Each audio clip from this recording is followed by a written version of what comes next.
இப்போ வரக்கூடிய இளைஞர்கள் இப்போ இருக்கிற அவேர்னஸில் வந்து எல்லாரும் மண்புழு உரத்தை யூஸ் பண்ணணும், இயற்கை விவசாயம் பண்ணணும்னு சொல்கிறாங்க. இயற்கை விவசாயத்தை பொறுத்தளவுக்கு மண்புழு உரம் மட்டும் நம்ம சொல்ல முடியாது. மண்புழு உரம் இருக்குது, ஆட்டு உரம் இருக்குது, தொழு உரம் இருக்குது, பஞ்சகவ்யா இருக்குது, மீன் அமிலம், ஜீவமிலம், நிறைய ஐட்டங்கள் இருக்குது.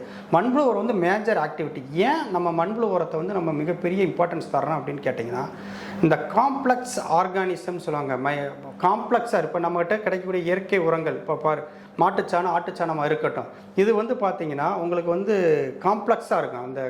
அந்த மினரல்ஸ்லாம் வந்து பிளான்ட் எடுக்கிறது ரொம்ப கடினமாக இருக்கும். இப்போ மண்புழு உரமாக பண்ணிட்டோம்னா அதை வந்து ரொம்ப ஈஸி நியூட்ரிஷன்ஸாக, ரிச் நியூட்ரிஷன்ஸாக அதை கன்வெர்ட் பண்ணிடுது. அதனால் பிளான்ட் எடுத்துக்கிறது பார்த்திங்கன்னா ரொம்ப ஈஸியாக இருக்கும். இப்போ இந்த மண்புழு உரத்தில் 3 முக்கியமாக இருக்குங்க. ஒன்று என்சைம்ஸ் இருக்குது, இன்னொன்று பார்த்தீங்கன்னா மைக்ரோ ஆர்கானிசம்ஸ் நிறையா இருக்குது, மூணாவது பார்த்தீங்கன்னா பிளான்ட் க்ரோத் ஹார்மோன்ஸ்னு சொல்கிறாங்க.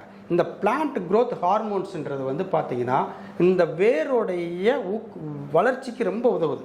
இப்போ வேர் என்ன பண்ணுதுன்னா, இப்போ இந்த மண்புழு உரத்தை பார்த்த மேகத்தில் அதில் இருக்கிற அசிட்டோன்ஸ்ன்ற ஒரு வேதிப்பொருள் என்ன பண்ணுது, அதை வந்து ஊக்குவிக்குது. அது அதனால் வேர் நல்லா ஃபாஸ்ட்டாக போகுது, அந்த வேர் வளர்ச்சி அடையுது, ப்ளஸ் டிசீஸ் மேனேஜ்மெண்ட்டையும் கண்ட்ரோல் பண்ணுது.